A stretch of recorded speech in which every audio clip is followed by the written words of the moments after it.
What's up, everybody? In this video, I am going to be going over the latest announcement of Ninja Gaiden 4 and the fact that Ninja Gaiden 2 Black got shadow dropped. I normally don't cover much of any games outside of RPGs on the channel, but this is a series that I used to play back in the day, as far as the original Ninja Gaiden, the platformer on the Super NES, as well as Ninja Gaiden Sigma 1 and 2.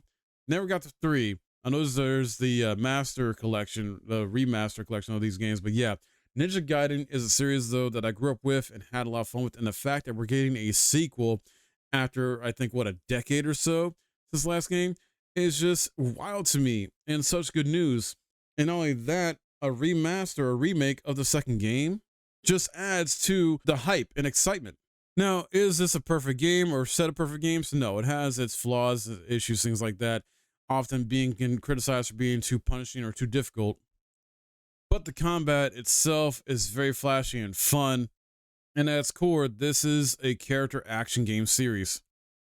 So with Ninja Gaiden 4, this is a brand new mainline entry that arrives in the fall of 2025, and this is after a 13-year hiatus. It's being co-developed with legendary action studio Platinum Games as well, which is kind of interesting too, because a lot of people left Platinum Games, or at least a lot of creative or higher ups or whatever that would like help make the studio what it is left. So I was surprised that this came about, because Platinum Games hasn't really done anything or released anything in a long while now. But it seems like they're kind of back on their feet, kind of reformed or reshaped some of their strategies or things what they're doing. So good for them. While this series has been beloved for almost 4 decades, the announcement of Ninja Gaiden 4 marks the first new mainline entry in 13 years. And so when asked about the long gap spanning 2 Xbox console generations, Yasuda expressed Team Ninja's long-standing desire to bring the series back. Fans, of course, have, asked about this game and been asking the Team Ninja, it's like that, like, when's the next Ninja Gaiden game? When's it coming? Things like that, right? And interesting enough, well, the president of Koei Tecmo and the CEO of Platinum Games share a close relationship, which led to them exploring a collaborative development effort for Ninja Gaiden 4.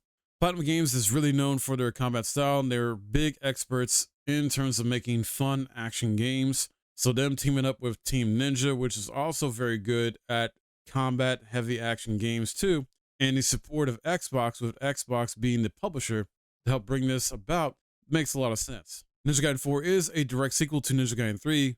While maintaining the dark and gritty world that the series is known for, players will take on the role of a new protagonist, Yakumo. A significant amount of time has passed since Ninja Gaiden 3, and players will find themselves arriving in a gruesomely transformed Tokyo. One of the key themes of this story is the return of the Dark Dragon, which has plunged the city into chaos. Within these unsettling conditions, Yakumo will have to face off against his foes, as well as the formidable Master Ninja himself, Ryu Hayabusa. When asked about why new protagonist was introduced, well, the devs clarified, since it's been a while since the last game, we wanted a new hero to make the series more approachable for new players. Of course, we also wanted longtime fans to enjoy the game. So Ryu Hayabusa plays a significant role in the story, serving as a major challenge and growth milestone for Yakumo. Ryu will appear throughout the game and be playable, ensuring his prowess and presence is deeply felt in Ninja Gaiden 4. In the new trailer from the Direct, well, the new protagonist, Yakumo, shows off stylish new mechanics, which include traversal using wires and rails, something new for Ninja Gaiden title. The core themes for Ninja Gaiden 4 is adversity is a key concept for the game from beginning to end each stage, and even in the transitions between, everything is designed to represent adversity for Yakumo. First and foremost, that adversity will come in the form of Ninja Gaiden's signature combat. And to maintain the tension throughout, the devs added high-speed elements like rail and wire-based actions to keep up the sense of challenge. The devs want to blend old and new elements. Tokyo in this game has been drastically transformed by the influence of the underworld. Rain is a major visual theme in the game as well. For example, the devs have put a lot of effort into how characters look when drenched, how raindrops hit the ground, and various other effects. Now you might be wondering, well, what about the game's, difficulty? Well, the devs talk about how they've brought together the best aspects of the series and elevated them for the current generation, noting that the difficulty level of Ninja Gaiden 2 had a lot of standout qualities, so fans will feel its influence strongly throughout Ninja Gaiden 4. One of the key differences between modern action games and Ninja Gaiden lies in the sense of fairness when confronting enemies. Enemies are designed to be masters of defense and experts of unrelenting aggression, but players never feel they're at an unfair disadvantage. There's a sense of balance that's been passed down through the series, transcending current day trends.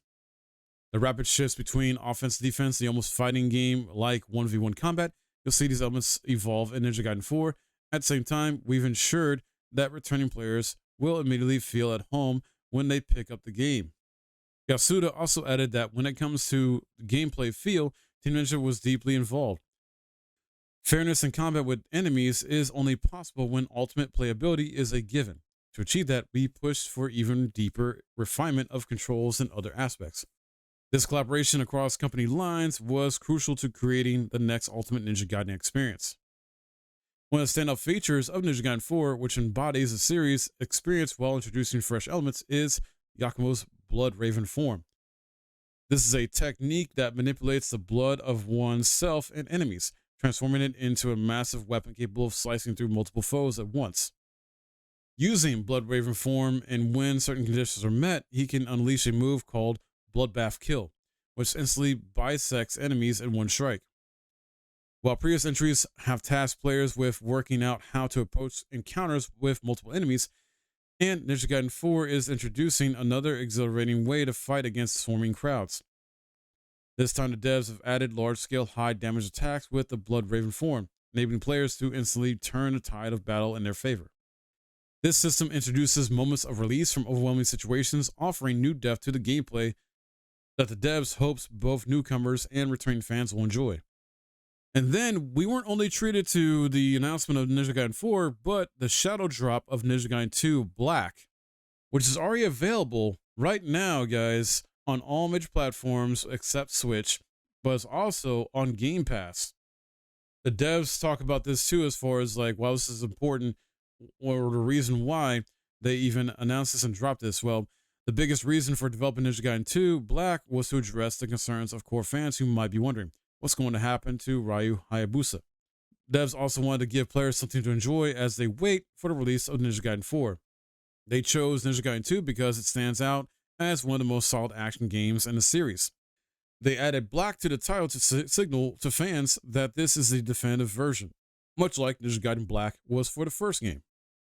Yasuda also shared that the idea of Ninja Gaiden 2 Black came from the fan feedback received during the release of Ninja Gaiden Master Collection in 2021. Many fans expressed a desire to experience something closer to the original Ninja Gaiden 2. Speaking about the Unreal Engine powered remaster, this version is crafted to satisfy both those who played the original and newcomers discovering it as a current generation action game. The devs meticulously incorporated some of the additions of Ninja Gaiden Sigma 2 while staying true to the challenge and feel of the original 360 version, including its signature gore and violence. They've also adjusted the weapon upgrade system to more align with the original release. So exciting stuff, and this makes a lot of sense too, because not too long ago, Team Ninja was teasing something because this is the 30th anniversary for Team Ninja. And this seems to be Year of the Ninja for them. And this was kicked off in great fashion with Ninja Gaiden being back. We already have the 2D side-scroller game that got announced not too long ago as well. And now we've got the character action game coming back as well too in different ways, with Ninja Gaiden 2 Black being a remaster of Part 2 and a new mainline entry in Ninja Gaiden 4. Awesome stuff here, guys. What do you think about this, though? Are you going to be playing Ninja Gaiden 2 Black through Game Pass, or get it on Steam or PS5? Or is this series never been your cup of tea type of thing? Are you looking forward to Ninja Gaiden 4 for those that are hardcore fans of the series, or even just new to this franchise? Let me know. Sound off in the comments below. This is exciting stuff to check out and cover for you guys. If you enjoyed this, if you found this helpful, hit that like, subscribe if you're new. My name is Mike, and I'll see you in the next video.